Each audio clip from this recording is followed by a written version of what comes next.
Hey everybody, real quick before we dive into today's episode, I want to let you know that I'm doing a giveaway here on this podcast. So one of you can win a $50 Amazon gift card. What do you have to do to enter this giveaway? All you have to do is to leave me a 5-star rating and review on iTunes. And here's how you can do it. So open your phone, open the podcast app, go to my show, and there is a purple clickable link. You click on that, then scroll all the way down until you see ratings and reviews. And leave me a 5-star rating, leave me a review, and one of you will win that $50 Amazon gift card. I will announce the winner on the last episode in October. So good luck, and here is the show. Hey everybody, welcome back to the Balanced Vibes podcast. I am your host, Kirsten. How are you doing this week? It is Tuesday over here. Tuesday is always the podcast recording day, and I honestly really enjoy these days. I can talk to you about different things that I have seen people are struggling with. A lot of the topics here are inspired by conversations with my clients or my followers who ask me questions in DMs, or we just have conversations in our DMs. So this is how I put together this podcast most commonly. But also I want to say that you can directly let me know what you want to learn about on this podcast. What do you want me to cover?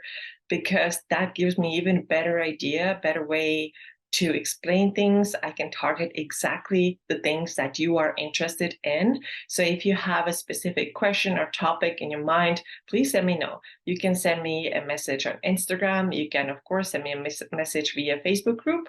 And of course, also, I hope that you have already joined my Fit and Fueled Facebook group, which is a free group on Facebook where we have even more information and materials there. I have lots of free guides. So when you join the group, you can tell me what are the things that you're dealing with. And I very likely have a guide for this topic specifically, so I can send it to you. And I also do 3 live videos there most weeks. Sometimes it can be 2, but most weeks 3 live videos. So if you're enjoying these podcasts, you will get even more value out of that private Facebook group, because these lives there, they are about 10 minutes long, and there's a lot of little nuggets there. And I hope that you join the group so you can see what we have there. And there's literally like a library of like different topics that I have covered. There's a lot of stuff. And honestly, when you join the group, you can start playing the videos, and it can be like another podcast, and you can listen to, I don't know how many, but probably close to 100 videos at this point, maybe. So there's a lot of useful information there. And also we set goals together. For example, Mondays, oftentimes I'm asking who's going to do 3 workouts and 10,000 steps a day. So it is also for a little bit of accountability there. So if this is what you're struggling with, you may want to join the group. No, you want to join the group because you want to stay accountable, because this is the only way we can get the work done, right? We have to put in the effort, we have to put in the work, and sometimes accountability might be the missing piece. So I really hope that you join the Facebook group, and also let me know what are the things that you want to learn more about on this podcast. And I do my best to cover it. And I said, I really enjoy talking to you. So let me know what are the things that you want to learn more about. Okay, what are we going to talk about today? We have such a good topic. We're going to talk a lot about your body weight, and we're going to talk a lot about your scale weight, the number on the scale. And obviously, this is the number one thing that a lot of people who start a health and fitness journey, what they are concerned with: my body weight, the number on the scale. And then we have this story popping up about the scale, and that telling us the entire truth and our weight. And we have this story. And a lot of these stories are just BS stories. They are just false, they're wrong, but we take them on and start believing them, and really it seems like attach our entire lives to the number on the scale. And this is a really dangerous place to be in, and I don't want you to be there. And that's why I'm sharing with you today 7 stories that are false stories that you really shouldn't be listening to when you want to have better health and better body composition. So of course, I know that many people could use weight loss, right? it's absolutely true. They could use losing some weight. Maybe they have extra pressure on their knees or other joints and they're not feeling well. Lots of markers can get better when we reduce some weight, right? I absolutely understand that. But the level of obsession that a lot of people have around their weight is not healthy, because your health is so much more than the number on this scale. And you might be just putting all your focus towards one direction, and that's your, targeting your weight. And when you're so consumed with just that one thing, you may very well like make really bad decisions. Because what do we know when we have this like single goal? I gotta get the weight down. What do people do? They do extreme shit. Like they do really extreme things, and these things never last. So I see it often. We have been on these like 1,300 calorie diets. We've been consuming bars and shakes only. We've been using weight loss shots and pills and stuff like that.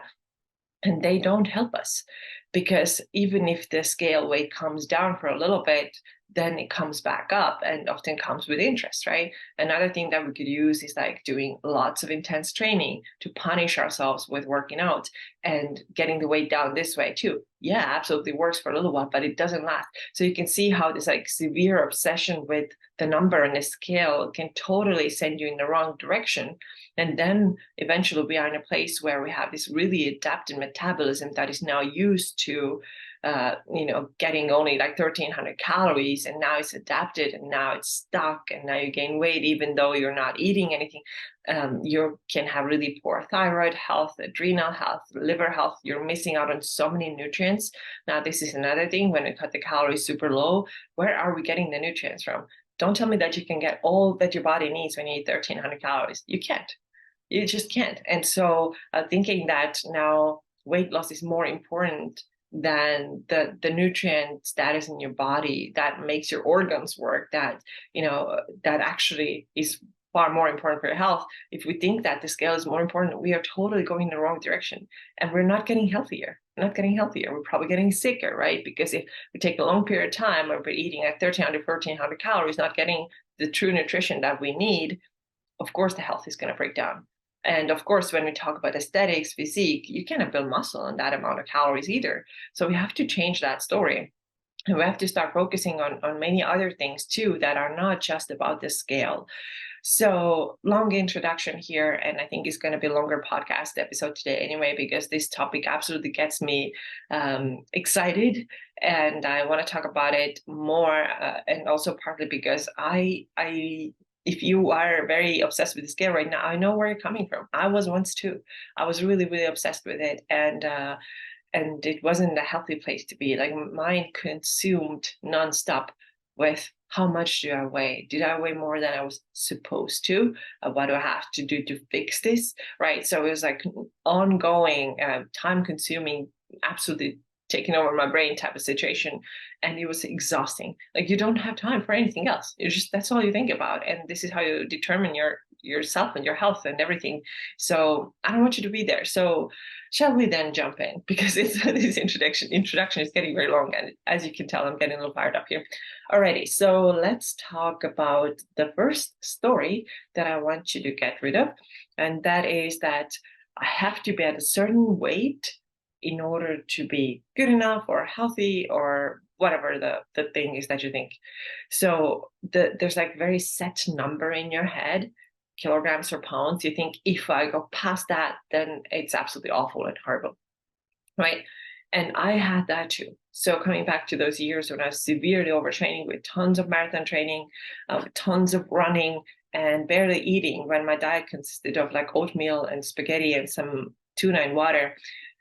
This was the time when I was like so obsessed with the scale. I ran so much, and my goal every day was like, the scale cannot be more than 60 kilograms or 62, which is 135 pounds, right? Every morning I had this thing. I woke up, I used the bathroom, I went for a run, ran at least for 1 hour, came back and got on the scale. What does the scale say? Holy shit, it's 63 today, so 63 kilograms today. So now I have to do something to get the weight down. And I had to completely let go of it. And had I known, let's say, 13 years ago or so, that now at the age of 38, I am actually between like 155 to 160 pounds, which is 70 something, 73 kilograms. I would have lost my mind because I would have been like, this is impossible. I can't be. I'm absolutely fat. I'm ugly. I'm gross. Like these are the things that really came through my mind. And there was no way in my mind that I would let myself get to this high weight where I am right now.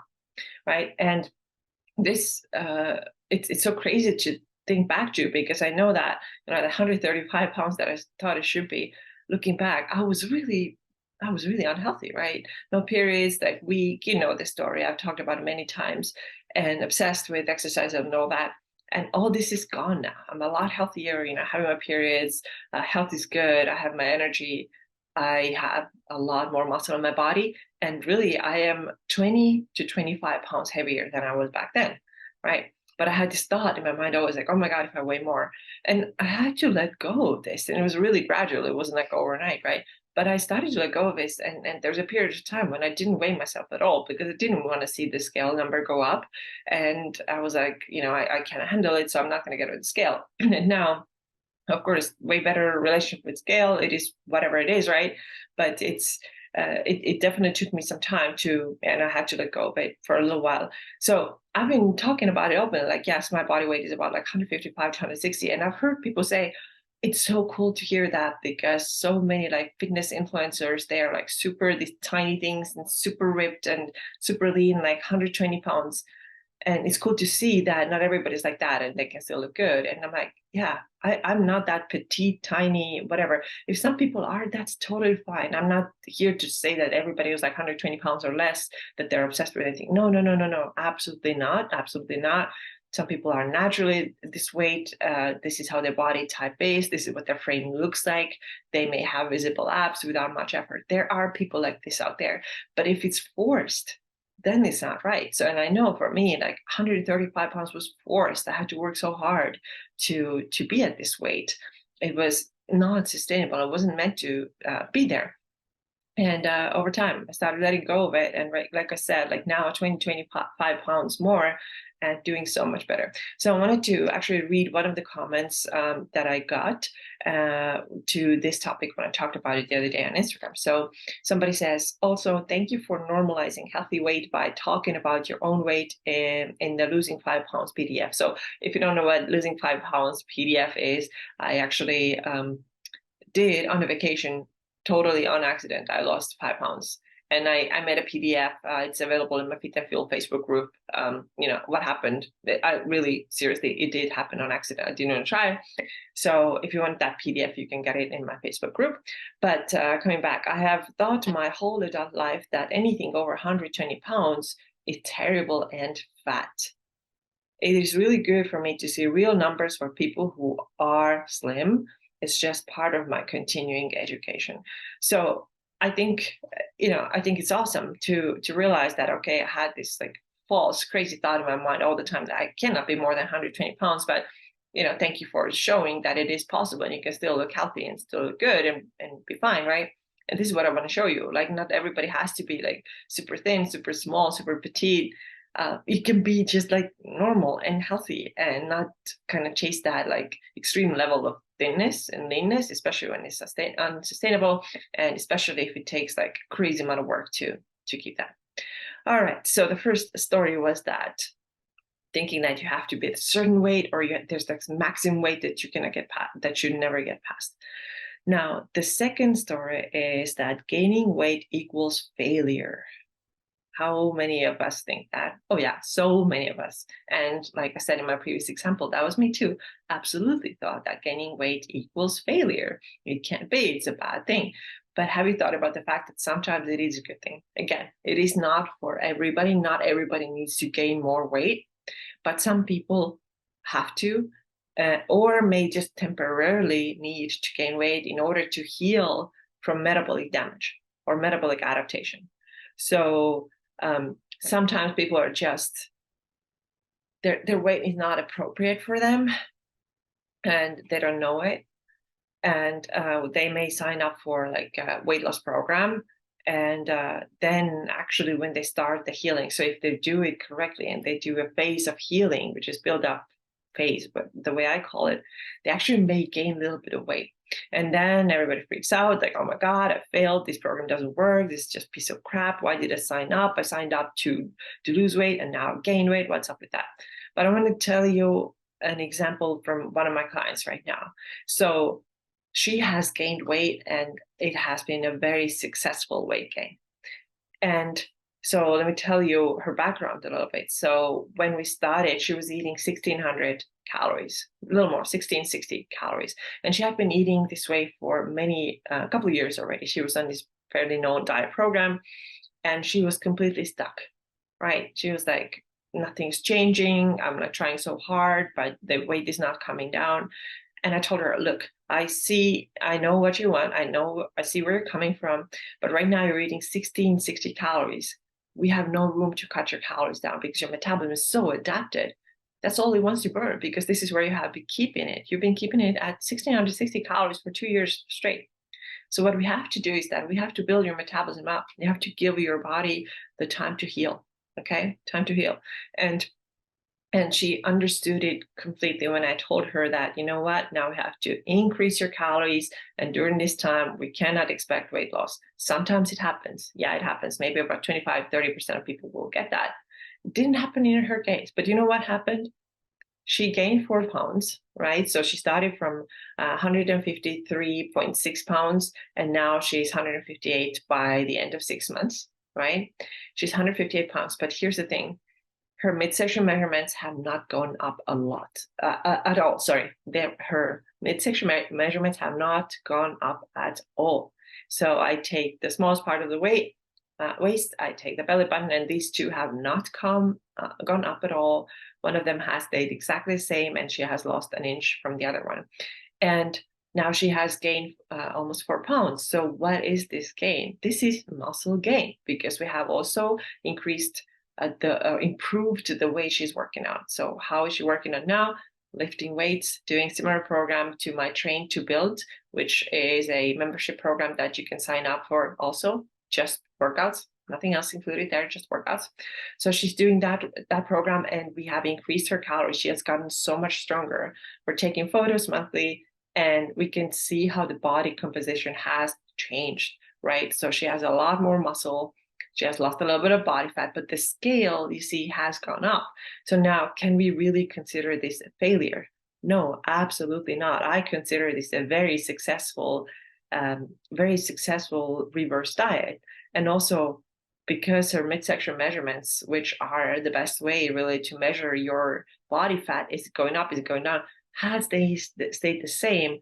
But what are the 4 pounds then that she has gained? It has to be muscle. And now when we head into a cut, which is her goal, she wants to lose body fat, then now she has a lot higher metabolism, a way higher metabolic rate, and she has so much more muscle. She's more resilient when we head into that cut. So this weight gain of 4 pounds or something, it has been a good thing. It's been a good thing, but this is not how most people think.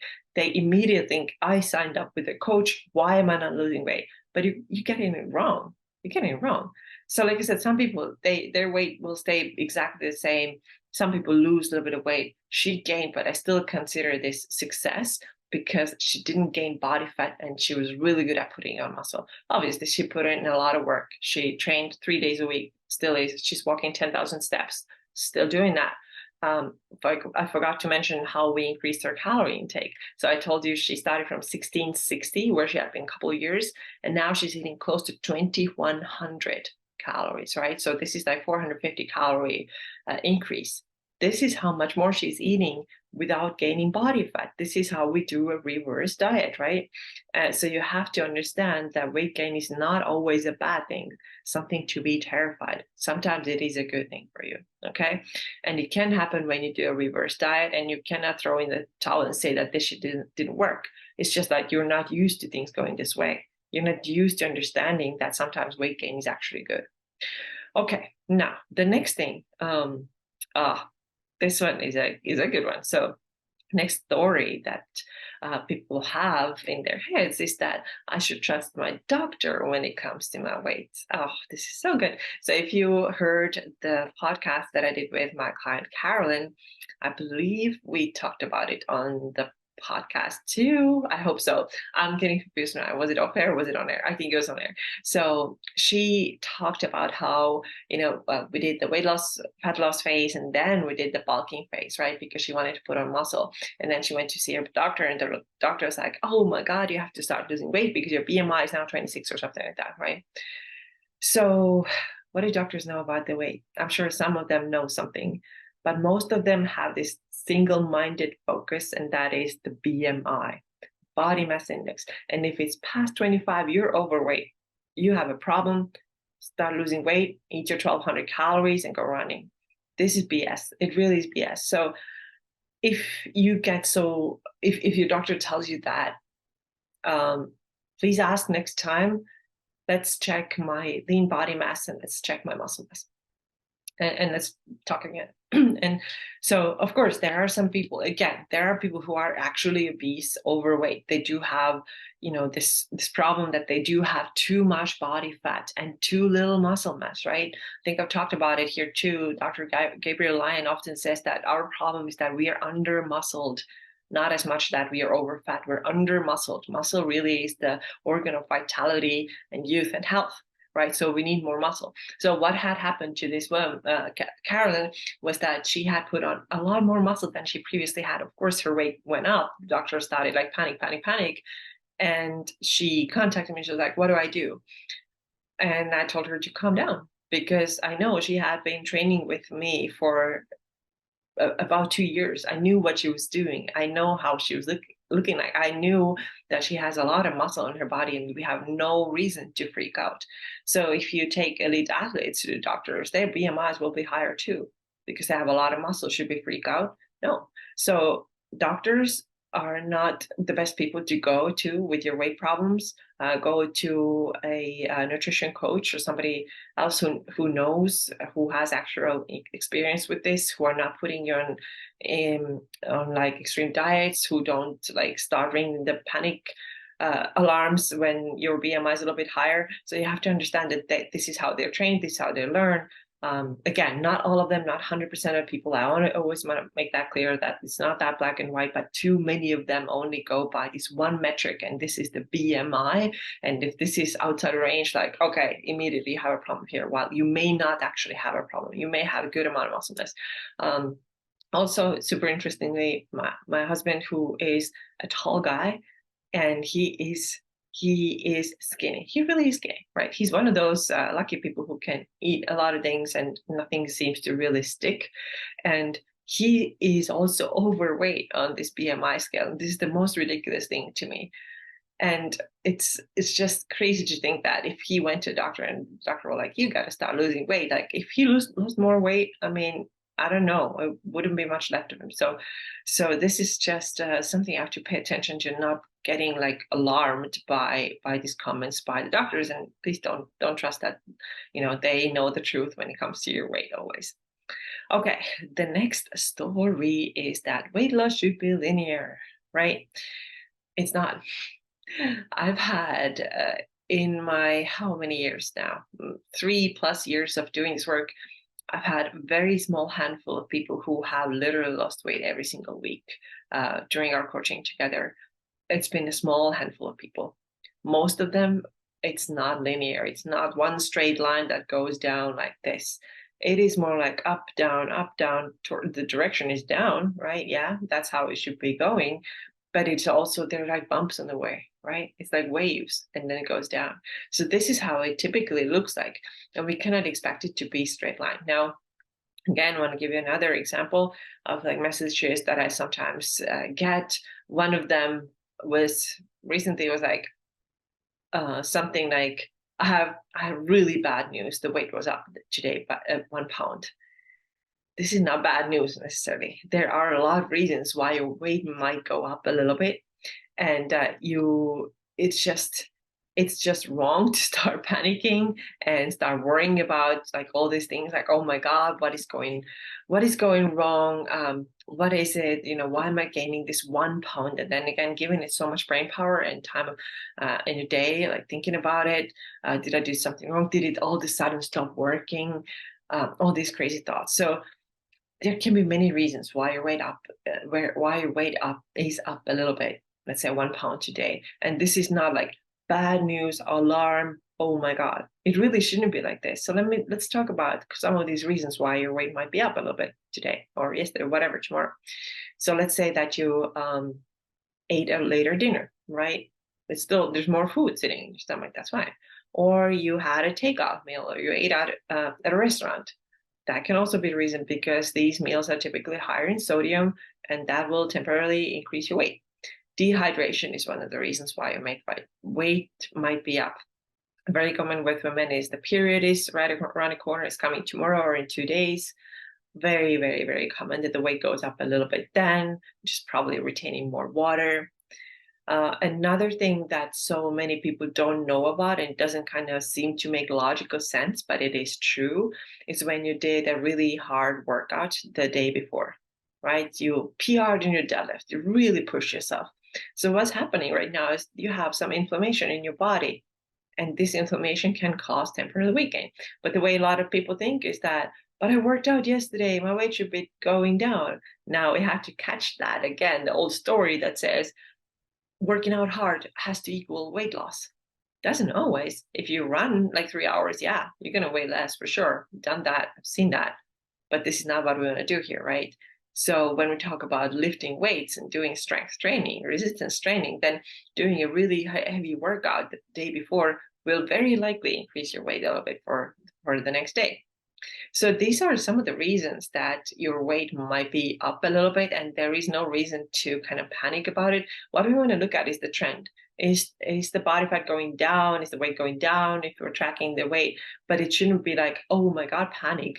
There are a lot of reasons why your weight might fluctuate. And I will say that that women seem to have more fluctuations than men in their weight. And we have hormonal fluctuations too every month, and men don't. So this is a pretty common thing. And I just gotta tell you, just chill. It's okay. It's all right. Right? We don't have to worry about that little bit of weight gain. And also that's the reason why I want you to take average weight for the week, not just one day of the week. Because what if it happened to be on that quote unquote bad day, then now you're worried all day long and not, cannot even think anymore. It's just it's much better for you to take the average weight. Okay, so how many more points we have? I think we have two or three more. Okay, now the next thing is actually kind of related to the reverse diet story that I told you about before, that sometimes weight gain is actually good for you. The next point is then that thinking that healing your body means you start losing weight immediately, right? So let's come back to this scenario where somebody's very over dieted. They have in the past 2 years, they've done like 3 diets and lost weights multiple times up and down. And the body's just really exhausted from these ups and downs. Their adrenals are not very healthy. Their thyroid is not healthy. Their sex hormones are off. This is why we often say my hormones are out of whack, but it's actually the extreme dieting that we've done in the past couple of years or year. This is why the hormones are out of whack. And so now a lot of times I explain that, we have to start healing your body. We cannot move towards weight loss, fat loss right now, because the body doesn't have the foundation laid. It just doesn't have it right now. I don't want to say broken, but it's far from being optimal. So your calories are probably low. We have to increase them. We have to heal your body. Think about it this way. I want to heal my body. I want to show it some love. I want to help it thrive before I can think about weight loss again. And then this alone can be really difficult for people to wrap their heads around, like, oh, like I have to do this, but I've never done this before. This is weird. Like no diet has ever told me about this. And I understand that. Yes, they don't tell you about this, because what diets want you to see is that quick weight loss, right? And then because then you stay with them.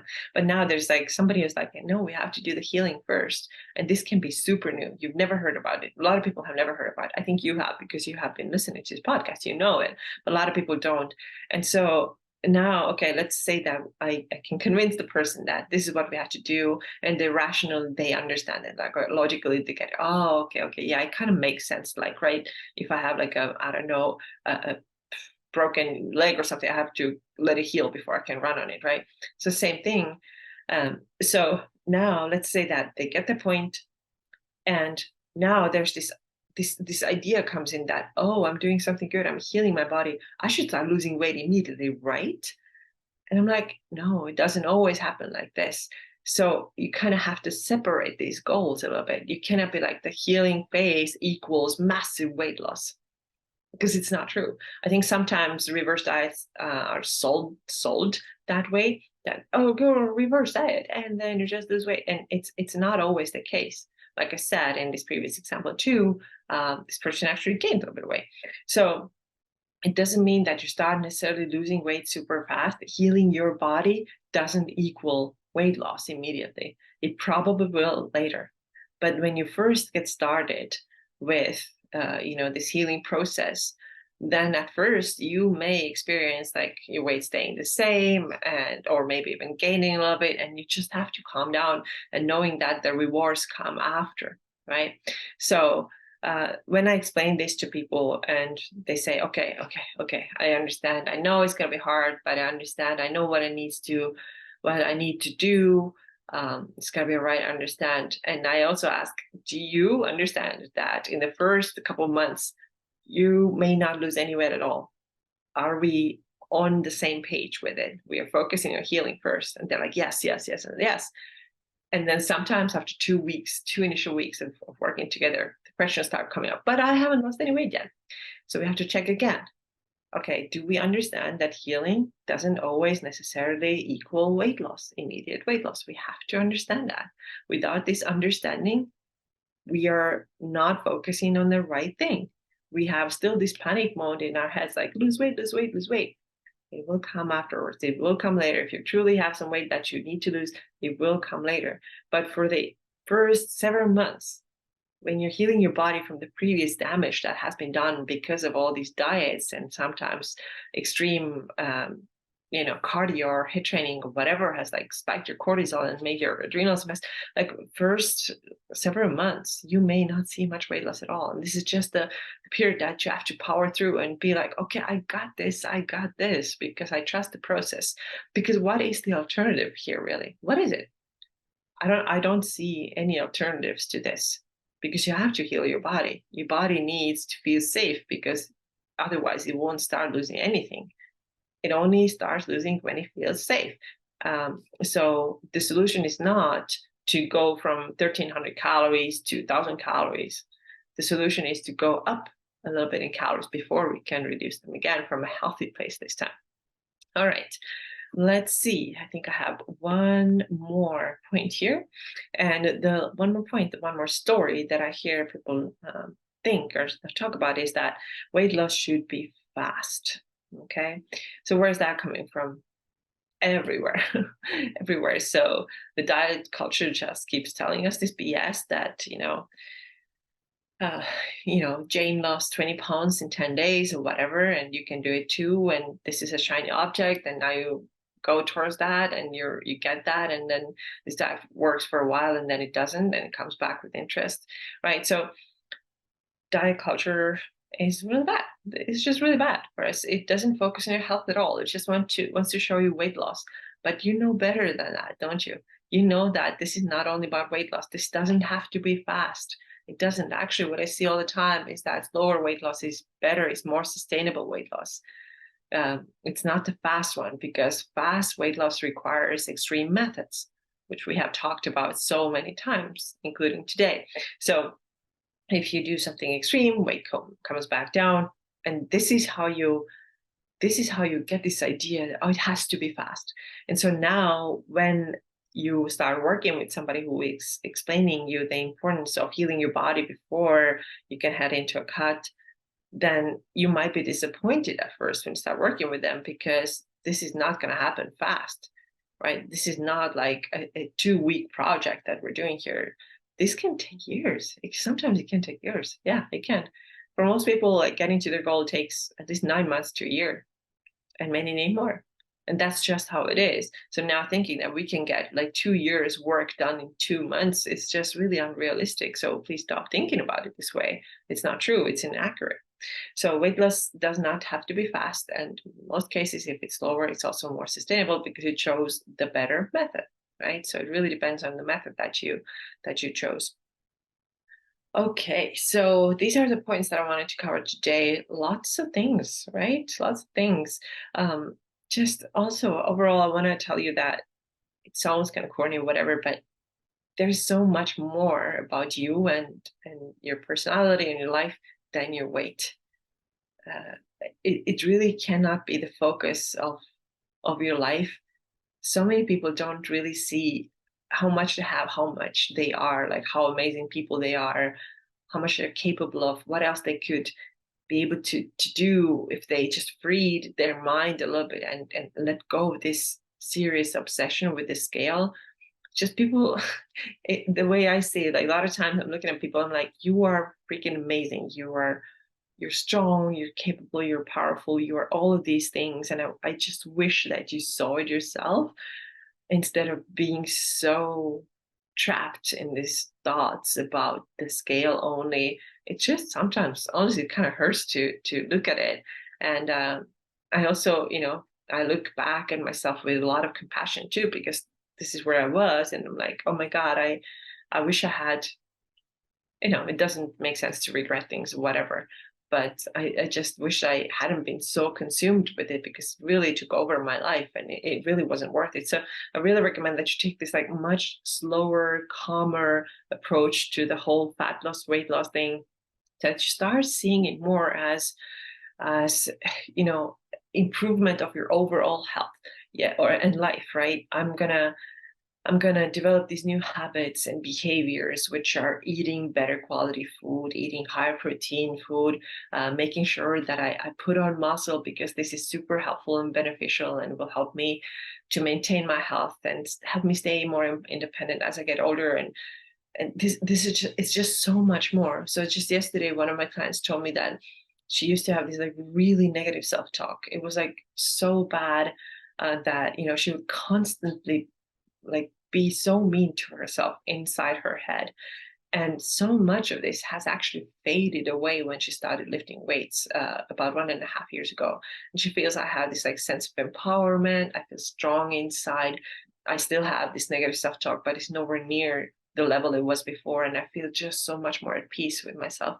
And so I feel the same way personally. I feel the same way. And so this is to show that the whole weightlifting, eating better, taking care of yourself, it's actually almost like a way of like up level yourself as a person. It's actually more like a tool for personal development. It's all about like becoming a better, healthier human inside and out. And so if you can have a little bit of more of like that perspective instead of like the thing, like literally the number on this little thing on your bathroom floor, like if you can focus on the bigger picture, and then you're going to be so much better. You're going to enjoy your life more. You're going to be like, you're going to have way less obsessions. And this is really where I want you to be, and hope that I can help you to get there.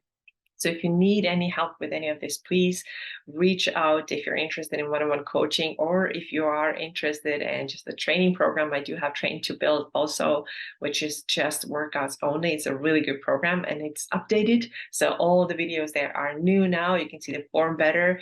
I think the program looks a lot better right now than it did before. The content is still the same. They still have the same workouts. It just looks a lot better. So if you don't have that program yet, you can grab it. It's everywhere. You can find a link in my Instagram bio and in my YouTube description too. Or if you're interested in one-on-one help, then I can help you with your nutrition goals. Absolutely, 100%. So let me know how you liked today's episode. I am very open to any feedback you may have.